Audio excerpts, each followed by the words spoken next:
Това е съобщение, а не предупреждение.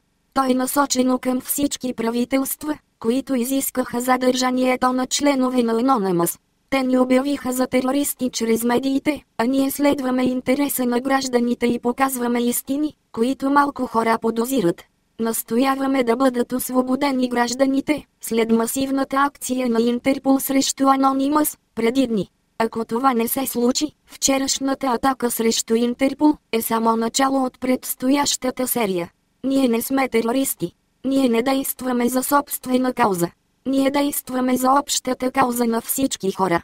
Нашата цел е вашият кошмар, защото ще изгубите властта, с която контролирате хората. Но не забравяйте, че рано или късно, Пинокио се превръща в истинско момче. Вие не може да ни спрете, затова не ни пречете. Ние сме навсякъде. Ние сме легион. Ние сме Anonymous.